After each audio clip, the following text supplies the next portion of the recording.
Bienvenidos a Contrastes, este es un programa del Departamento de Relaciones Internacionales y Ciencia Política UTLAP.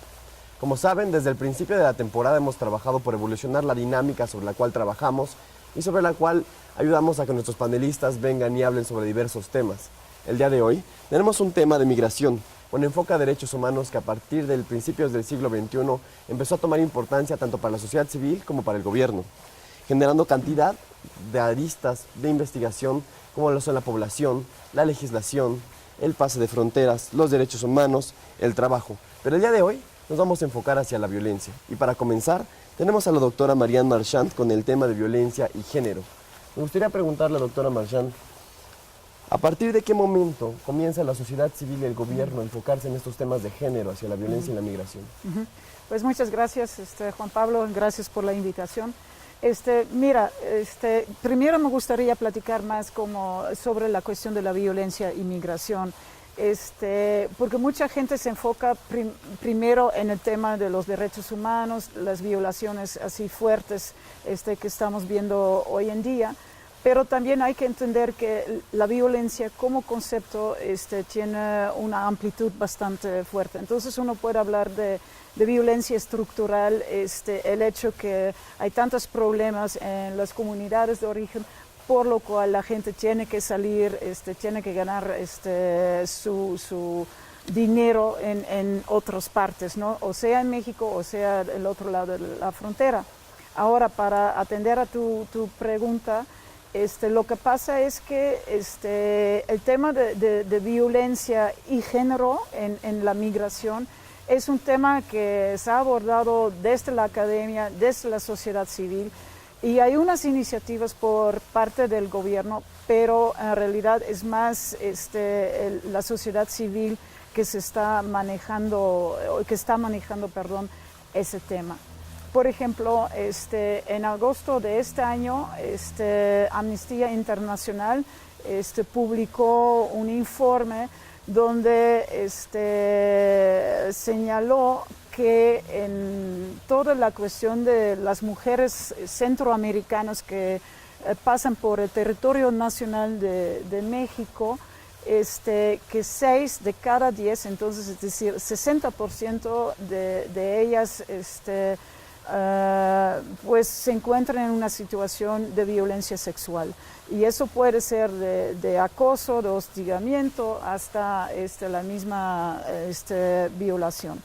Entonces, y ahora precisamente Amnistía Internacional empezó una campaña para que los derechos humanos, especialmente los derechos reproductivos de las mujeres, de las niñas y los niños, sean protegidos por el mismo gobierno mexicano en su traspaso de todo el territorio nacional. Es también que muchas mujeres en Centroamérica ya están tomando anticonceptivos antes de emigrar, porque saben que les van a violar. Entonces es una situación que creo que ninguna persona, irrespectivamente de su nacionalidad, puede aceptar, ¿no? Entonces creo que ahí sí es un tema muy importante. ¿Y qué pasa, por ejemplo, con las familias si el esposo, el papá, migra a Estados Unidos? Entonces son las mismas esposas que van a tener que cuidar a la familia, hacer crecer y educar a los hijos, trabajar también aquí en México para que puedan sacar adelante a sus hijos.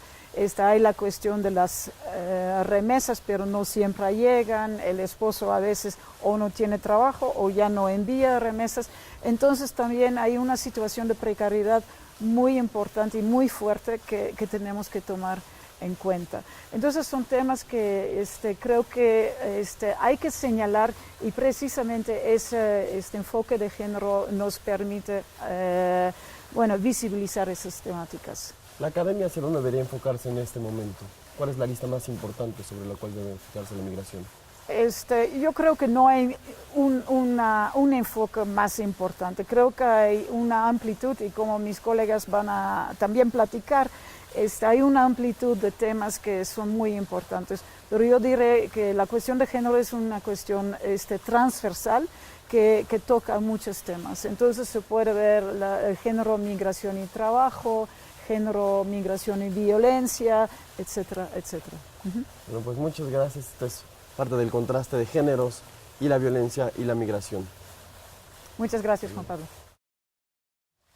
Antes que nada, me gustaría dar la bienvenida a la doctora Alison Lee, es profesora de tiempo completo del Departamento de Antropología de la Universidad de las Américas, Puebla. Gracias y gracias por la invitación de estar en el programa. Bueno, nada, es un gusto que esté aquí.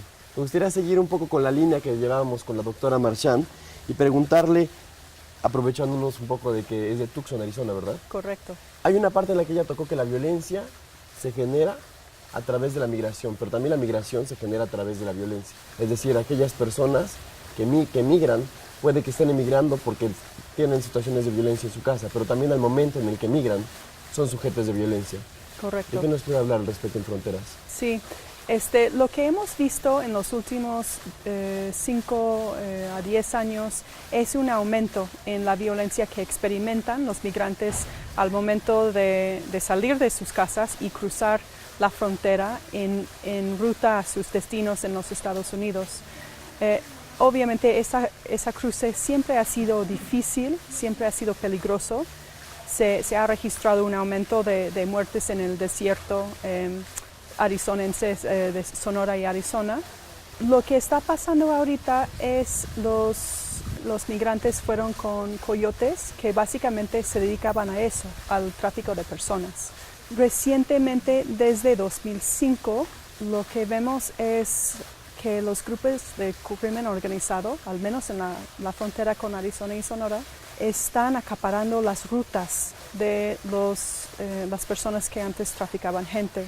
Entonces, cualquier protección que tenían por ser conocidos, por ser gente de confianza que habían trabajado con esas personas anteriormente, se ha perdido bastante porque están traficando no solamente gente, pero drogas. Entonces, la mezcla de mercancía, de drogas y personas, pone a una desventaja del migrante por no necesariamente ser tan valorable o tan valioso que la otra mercancía, ¿no?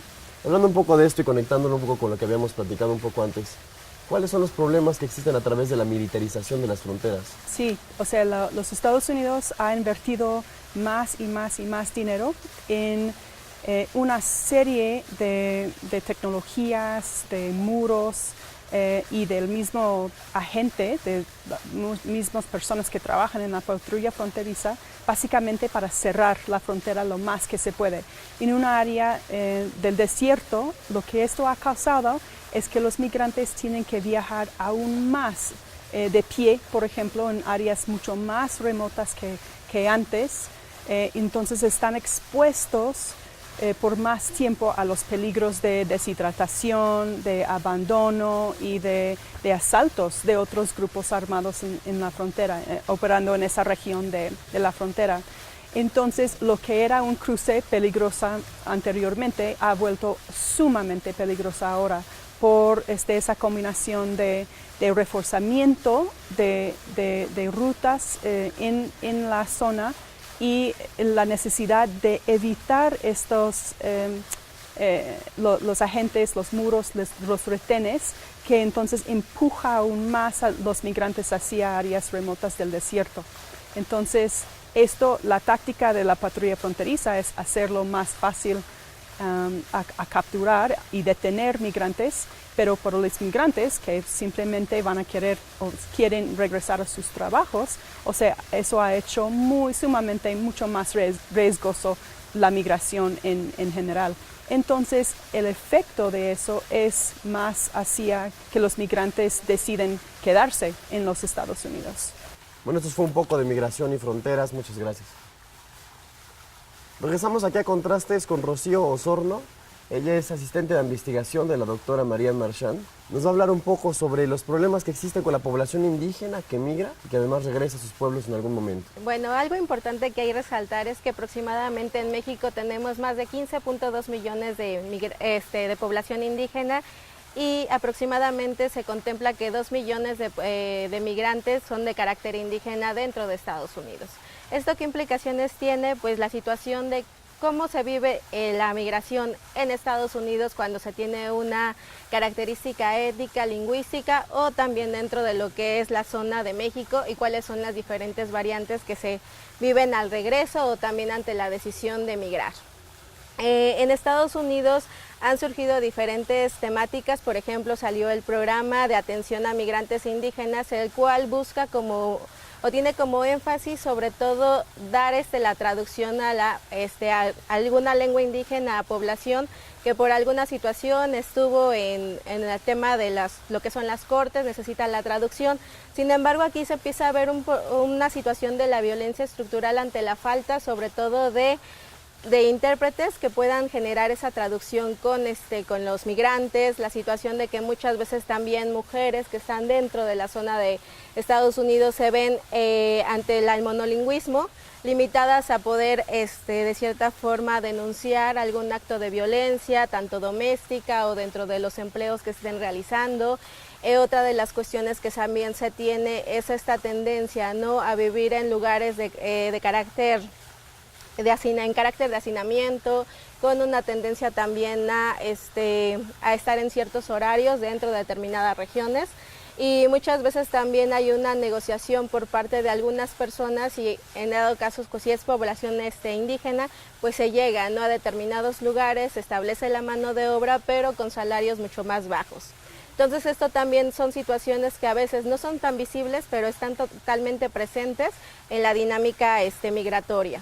Y que muchas veces también empieza este proceso, no solamente de migrante, se tiene que ver con el carácter de si eres documentado, también tu procedencia étnica, tus capacidades lingüísticas, etcétera. Entonces son muchos los aspectos que entran dentro de toda esta temática. Y en el caso de México, pues prácticamente vemos que hay una población que está con una constante tendencia a que de aproximadamente de estos 15.2 millones de personas que son de carácter indígena, el 70% aproximadamente está en una situación de pobreza y pobreza extrema, lo que implica que estamos viviendo también una situación de violencia, sobre todo de carácter estructural, por la falta de acceso a salud, a educación, a diferentes programas también de carácter público, también a diferentes oportunidades también laborales, salariales. Entonces es importante también resaltar esta situación y que muchas veces también se da una tendencia a la violencia, sobre todo dentro de los hogares a nivel doméstico. Hay muchísimas de estas situaciones. ¿Esa deficiencia del gobierno está siendo suplida por la sociedad civil o no? Se puede decir que hay diferentes grupos, asociaciones que están visibilizando, ¿no?, el tema, por ejemplo, de la migración de las mujeres, la migración de los indígenas.